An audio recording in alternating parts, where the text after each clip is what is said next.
The Carolina Panthers found themselves in a familiar position after week 2, 0-2. And there were questions once again facing this team as an organization, offensively, as well as defensively for sure. But a couple of these questions got answered. And would you believe it's one of the historically worst questions that the Panthers have had to ask themselves? I don't believe anything. Don't smasher. Well, you better believe it. Want to find out the answer? Don't go nowhere on Growlin' and Prowlin'.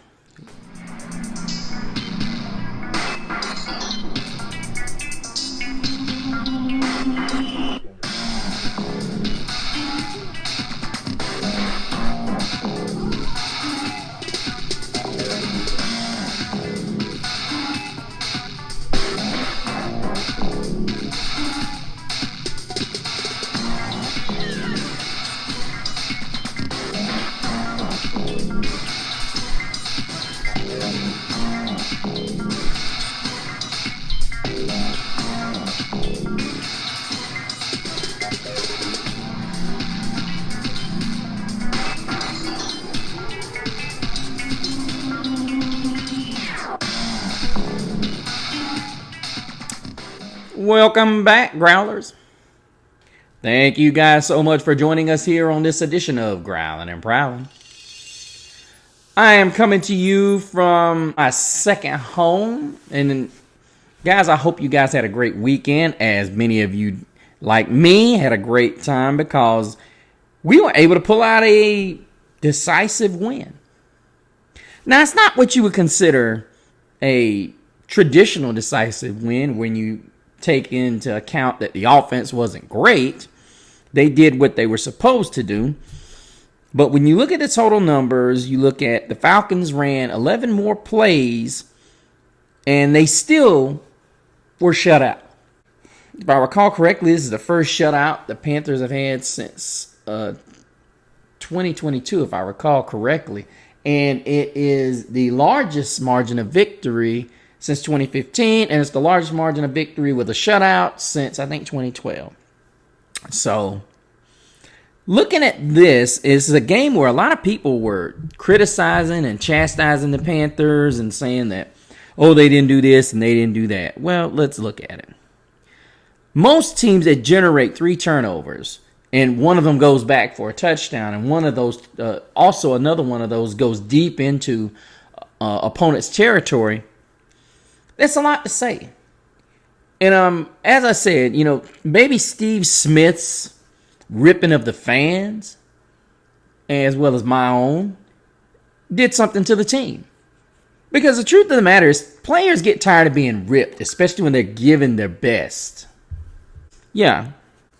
Ultimately, when you're able to generate turnovers, there are times when you're going to have a game where the defense is good and the offense just needs a compliment, and Bryce needs to be a game manager. But this is what we saw here. The Falcons outrushed the Carolina Panthers by 21 yards. They outpassed them by roughly 87 yards. And neither team was really great on offense. The Panthers were just more efficient. They didn't make mistakes. They didn't beat themselves. And guys, I try to listen to a lot of podcasters and a lot of professional podcasters to get really good insight. And probably one of the smartest analysis I had of this game was the Falcons seem to be having an issue when it comes to Michael Penix Jr. Now, I'm not going to take anything away from what the Panthers defense and offense are willing to do, but I will say this. If the Falcons are going to be a contender and look like the team that they were on course to be, Robinson's going to have, that's the OC, is going to have to do more things that cater to his quarterback, not trying to make his quarterback what he is. You have to remember, the quarterback that you draft, you have to have a set of things in this system that work in favor of his skill set. Not just what you want to do. There we have to look and say, why did the Falcons stop running the daggone ball? Stupid. Makes no sense. You stop running the football, and really, I was astonished when I watched this game, and I was looking at the way the Atlanta Falcons were just really dominating. I don't want to say dominating, but they were handling this game, y'all. And this was not a game that I could sit here and say, okay, Atlanta just absolutely imposed. That the Panthers really imposed their will on. I can't say that at all. And I'm disappointed to not be able to say that, because realistically, I think when you look at what Julian Council of Locked On Panthers said, I haven't agreed with him a lot lately, but what he said was it really never felt like Carolina was in control. Despite the fact they were up, they were shutting the Falcons out. And needless to say, I did feel like the defense was slowly starting to find its identity, and that's a good thing. I was listening to a guy on a PFF that was saying something to the effect that the Falcons were taking a percentage of plays out of the pistol, the shotgun, under center, and I think it was like 10 plays they ran under center, and only once they passed. And I think now here's the thing: if PFF knows this, and Coach Avero knows this, at one point, if you're a Falcons coach, do you not look at this and say, hey, maybe we need to, change it up a bit? And what really got me was, as I'm sitting here looking at this, and Bijan Robinson had 13 carries, 72 yards. Now, I'm not going to sit here and say that the Panthers were doing a bad job stopping the run. I mean, they did give up 23 carries for 131. This would have been a game where I actually looked at the Falcons and said, what were you doing? And you had Penix throw it 36 times. You guys remember last week I said, and I quote, we're not going to win a game with Bryce throwing 55 times. I still think we got away from the run just a little bit too much. We had Bryce throw it 24 times. And I really think I would like to see Bryce throwing the ball, not in short bunches. Hey, look, we got the arsenal to throw it down the field. The only time I think we need to throw it short is to Trimble, Mitchell Evans. I don't think you can include Jatavian. I think Jatavian Sanders is an up the field type of receiver. Maybe guys like Horn.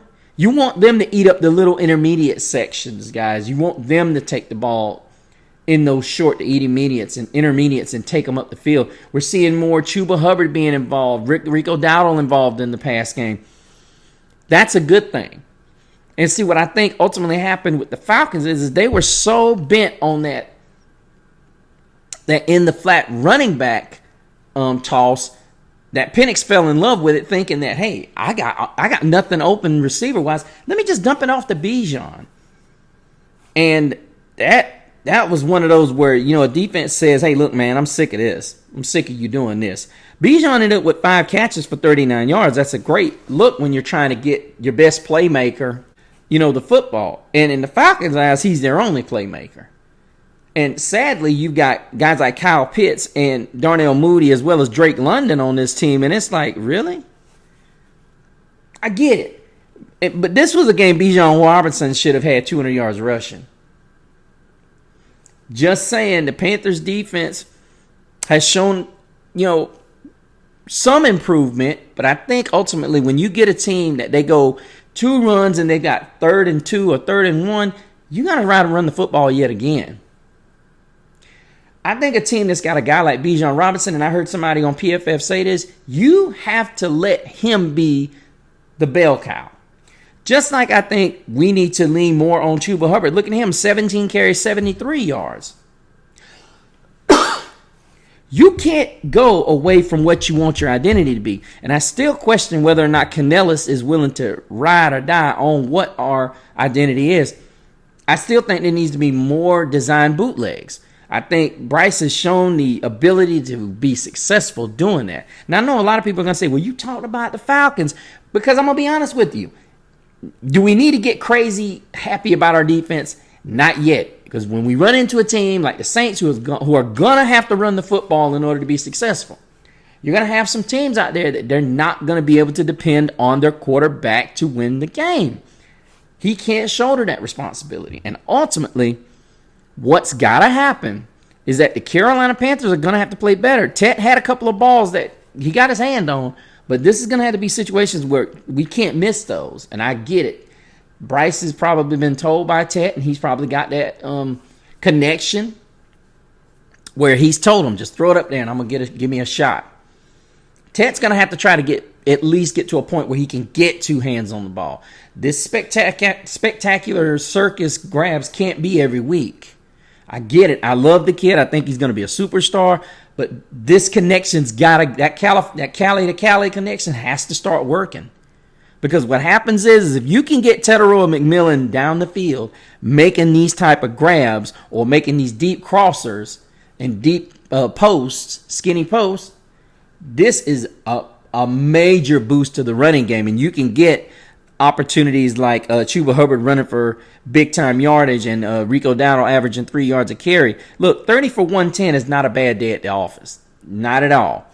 And I'm not going to sit here and be so critical of the Falcons as most people are. I'm not going to sit here and say 121 is not good enough to win. Look, it not only was a winner, but it was a shutout. This was a complete victory. You hadn't heard anybody say that. You sat there and said, I still have questions about the offense. What do you want? They won 30-0 like this. This is how good teams win. You can't even say the Kansas City Chiefs have won like this before. Not no shutout with as little as they did.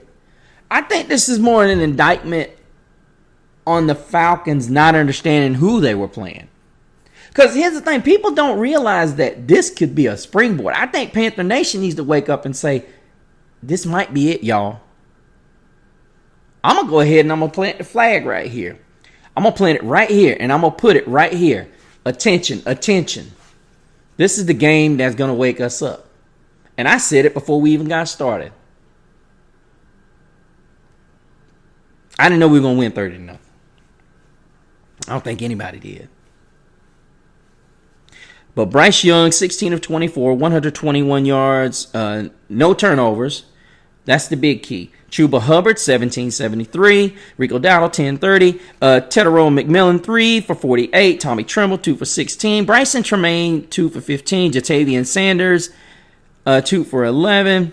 Mitchell Evans, 1 for 9. Rico Dowdle, 1 for 8. Chuba Hubbard, 2 for 3. Nearly had a touchdown in there.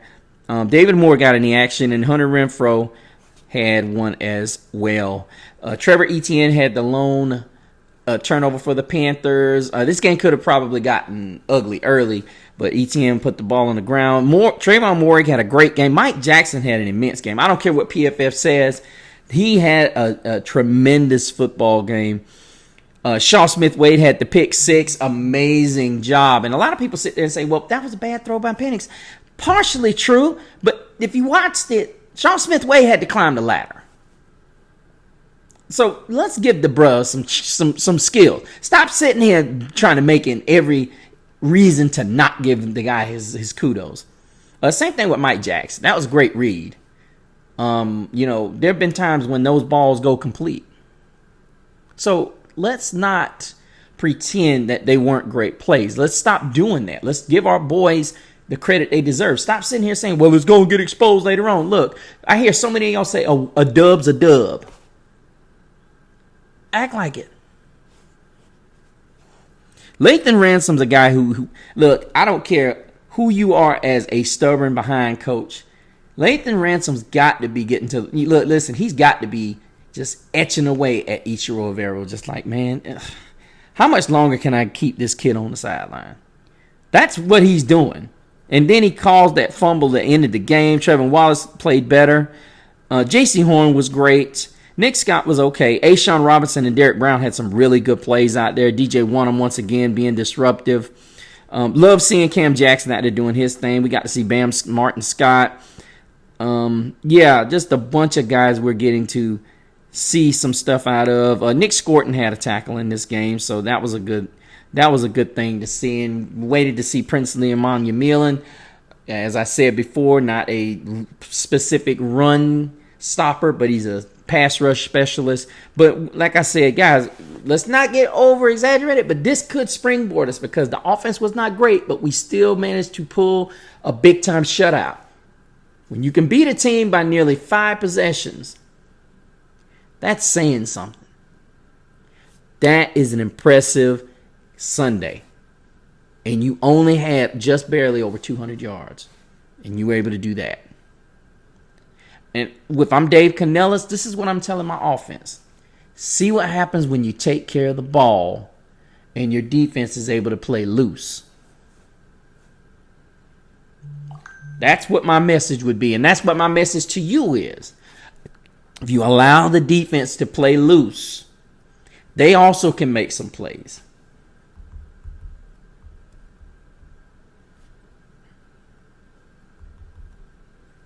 They also can make some plays. They're not subject to having to defend from behind. Or they're not having to defend from giving up points off of a mistake. But we need to give our team some credit. We sat here and like Steve Smith said, we talked about our boys. They responded. Let's give them some love. Let's not do like Julian Council and sit here and say, well, I'm not real sure if this is real or not. Or do like the guy on 99 The Fan and say, oh, well, I'm not sure if this is that or whatever the case may be. If you keep talking about something like they're trash, that's what they're going to be. I look at it from the standpoint, yes, the Falcons had a bad day and they picked the wrong day to have a bad day. What? You weak, pathetic fool. That one. Let me know what you guys think. Make sure you get down in the comments, guys. Dialogue with me. Make sure you put your name down if you're a first-time subscriber or a first-time listener. I'd love to add you to that list of growing people that's on that shirt list. I've got to get that done because the shirt is almost ready. I need to get this list up. Guys, if you're watching the show and you definitely want that shirt, please make sure you watch the show. Because if you're not watching the show, how are you going to know when the drawing happens? Check out the show so you can get a shot at the shirt. When I release the shirt, guys, guess what's going to happen? I'm going to have an emergency show, and it'll probably be the day after a game, and I'm going to have the drawing. Since we were able to get to 200, guess what? How many shirts we're giving away? You guessed it, 5. They're going to come in separate colors. But anyway, I got to get out of here, you guys. But until the next time, don't forget to leave your mark while prowling the airwaves and growling out. Keep pounding.